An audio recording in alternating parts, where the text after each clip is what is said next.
très bien passé le vendredi pour aller à l'autre place, White Birch.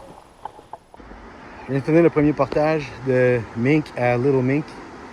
Je vais me dire, le torrent est pas mal plus fort qu'il était quand je suis arrivé vendredi. Puis l'eau est pas mal plus haute. Mais c'est normal, il y a eu bien de l'eau. Fait que là, c'est pas bien long. Là, c'est comme... le lac, je pense qu'il y a juste comme 450, même pas 500 mètres. Il y a comme 400 mètres de long. Après ça, j'ai le dernier portage vers Kiosque. Fait que c'est mon dernier portage. Le portage de 600... 635 puis 685 en tout cas. C'est de ça là. Ici, 635. Là, je suis juste là, dans Little Mink. On voit pas très bien là. Ah, là, ici dans Little Mink, je fais le dernier portage de 635 puis je m'en vais dans le kiosque. Ça, c'est la traque de train, ben l'ancienne traque de train. Là, je m'en vais ici.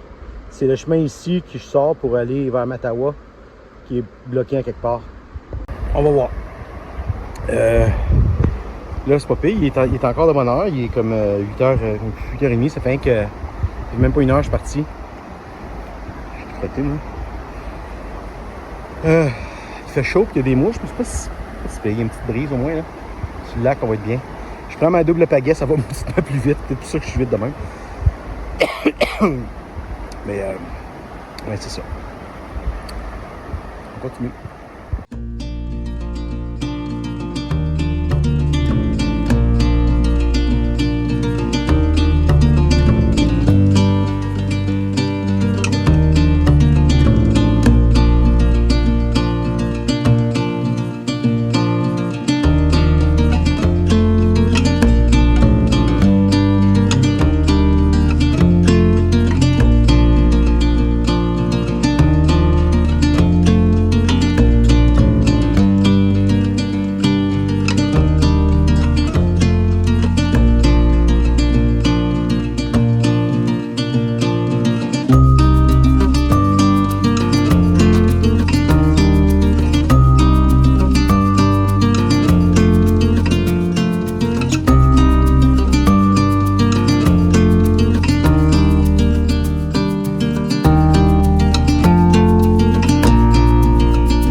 On prend une petite pause ici, il y avait pas mal de vent, puis là j'avais le courant avec moi, là, mais il y avait pas mal plus de courant que je pensais qui coule de ce bord-là du lac à ce côté ici. Parce que le flot fait ça de même, mais là, à cause du remblai, puis il y a juste une petite section où l'eau peut couler. L'eau pour couler, il y a bien du courant, puis là, le vent qui pousse de même. Ça fait des grosses vagues qui ne bougent pas, là. Puis avec le vent, le nez qui est plus dans les airs, le cou qui est plus dans les airs, j'ai tendance à se faire pousser dans le vent. Je voulais pas me ramasser de travers là-dedans, puis là, j'aurais pu flipper. Là. Dans un petit coin à l'abri ici, il fait chaud, hein, tabarouette. Juste prendre une petite pause, mais je suis tellement content d'avoir amené ma pagaie de kayak. J'aurais comme s'arrêter l'enfer avec l'aviron. Là. Mais je dois approcher. Là. De Vouge. J'ai encore un petit bout, mais là, longer la rive. Il y a une coupe de camping en chemin. J'arrive au launch. Oh, c'est pas si pire. C'est pas si pire que ça. C'est juste que là, je suis bien ici parce qu'il n'y a pas de vent, là, mais. Alright, on continue. Bon, ben de canot camping à car camping, ça a l'air. Je suis pris ici pour un moins 24 heures. Le chemin de la 630. Je mettrai des photos, là, mais la 630 est complètement lavée, complètement détruite. Il y a un trou de comme 50 litres profond par je sais pas comment long. Là. Il y a un petit peu de communication ici à l'accueil. Fait que je peux, tant que la génératrice elle roule, le Starlink fonctionne, fait que je peux embarquer sur le Wi-Fi.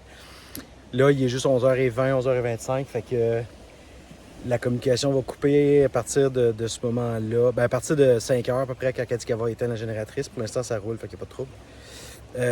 Mais j'ai un spot, je me suis trouvé un spot assez ouvert parce qu'il y a du vent qui rentre de même, puis ça fait du bien parce qu'il fait chaud, puis il y a des mouches, ben des mouches à chevreuil. Je risque de me faire évacuer par hélicoptère par la OPP. Ben pas juste moi, là, les gens qui sont ici parce qu'il n'y a pas de moyen de partir, sauf que le tour va rester ici. On laissera l'accueil avant de partir. Avec le canot, je vais charrier le stock que je peux. Ils vont nous amener probablement à Mattawa. Puis là, ben, j'aurai besoin d'un lift à ce moment-là de Mattawa jusqu'en ville. Puis éventuellement, quand le chemin sera ouvert, on pourra venir chercher l'auto ici. Fait que c'est ça les aventures. En tout cas, là, aujourd'hui, on est quand même bien. La ride, le canot, là, le long du kiosque, c'était vraiment tough parce que j'avais le vent en face. Il y avait des grosses vagues, il y avait du gros vent, c'était intense. J'essaie d'avancer, puis en tout cas, j'ai réussi. Là, je veux juste comme prendre un breather, comme on dit. Mais c'est ça. Fait que c'est ça les mises à jour de mes aventures dans le parc Algonquin. Bon, l'aventure se poursuit. Il n'y a plus d'évacuation par hélicoptère. La OPP a décidé d'arrêter de le faire pour une raison X, Y, Z. Mais il y a une vieille traque de train, un vieux lit de traque de train. Il n'y a plus de traque après. La madame, elle ne nous recommande pas, parce que c'est pas eux autres. Mais c'est peut-être une option. On va aller explorer ça.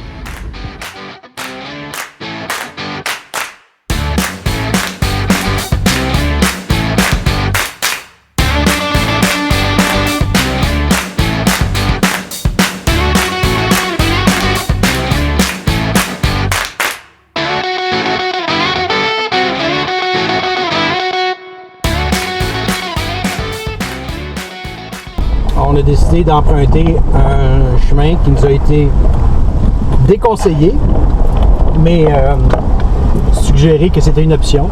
Sinon, on aurait probablement été resté là, pogné là pendant une couple de jours, jusqu'à ce que les chemins se fassent réparer, parce qu'il n'y a pas d'évacuation, à moins d'avoir une urgence médicale. Donc, on a décidé de tenter le tout pour le tout. Puis, un monarque. Puis d'essayer la traque de train. La seule chose qui inquiétait un peu les gens, qui faisait hésiter tout le monde, c'est il y a un pont. C'est un pont de bois, de l'ancien bois ferré. Il n'y a plus de traque évidemment. Mais c'est juste des tailles de chemin de fer qui sont un peu maganées. Mais il n'y a pas de garde-boue, de garde-fou sur les côtés, rien. Là. C'est juste un pont. Il est quand même large. On est allé le voir tantôt. Une couple de personnes. Il y a la voiture en avant de nous autres qui est James, je crois. Puis la madame, je ne me rappelle plus de son nom. Puis en arrière, il y a Jake dans sa Tesla. Il va le faire avec cette Tesla. Il y a un gars avec un pick-up. Il y a un gars avec un autre Subaru comme celle-ci. La Tesla, j'ai hâte de voir comment il va faire. Ça va gratter de fond là, parce que il y a des bouts, le milieu, il y a pas mal de gravel là, qui est mou. Mais c'est ça. C'est la suite de l'aventure. Mais ça veut dire que je vais sûrement arriver chez nous ce soir, tel qu'il est prévu, et non pas une nuit de plus. Je savais que je voulais pas installer ma tente. Parce qu'il y avait, ça ne me tentait pas d'installer ma tente. J'étais même prêt à dormir dans l'auto. À soir pour pas avoir à monter ma tente. Et quand on a commencé à bouger, ils disaient, hey, on fait tout ça. On a commencé à tout sacrer dans les chars. J'ai tout mis dans le char, j'ai tout tombé dans l'auto. C'est pas très bien pacté. Puis c'est OK, let's go! Puis c'est ça qu'on s'en va faire. À l'aventure!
No, no, no. I sped up pretty quick, actually.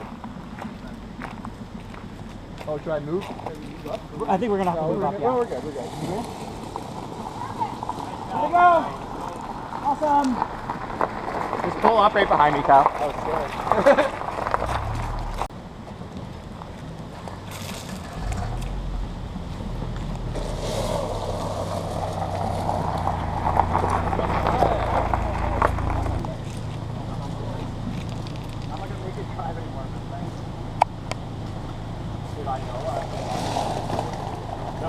And he's off the bridge! Yay! That's a good high five.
Bon ben, je suis sorti du bois. On a réussi par la traque de train. On a vu qu'on se faufile un peu pour trouver notre chemin, là, mais ben, mon chemin, parce que tout le monde s'est séparé. Là, je suis sur la 17, direction Mattawa. Fait que je vais être à la maison ce soir, je vais être chez nous dans à peu près 3 heures. Fait que c'est ça la fin de mon voyage de pêche. De pêche, ben, j'ai essayé de la pêche, j'ai pas pogné de poisson. Mais mon voyage de canot camping dans le parc Algonquin. Avec une fin assez spectaculaire. Fait qu'on n'a pas attendu les secours qui ne viendront pas. On a décidé de juste skirt puis de flyer dans du parc par une vieille traque de train. Puis traverser le pont, le vieux pont en bois. Qui est un peu sketch comme on dirait, mais ça s'est bien passé. Après ça, ben là, il y avait vraiment du off-road. Là, c'était mou et trempe par endroits. Mais on est sorti du bois. Je voulais une aventure. J'ai eu une aventure. Toute une aventure. Puis là, je retourne à la maison. Je devrais être là dans 2h50 selon Google Maps. Puis c'est ça. Ça met fin à ce voyage de canot camping dans le parc Algonquin. Ciao!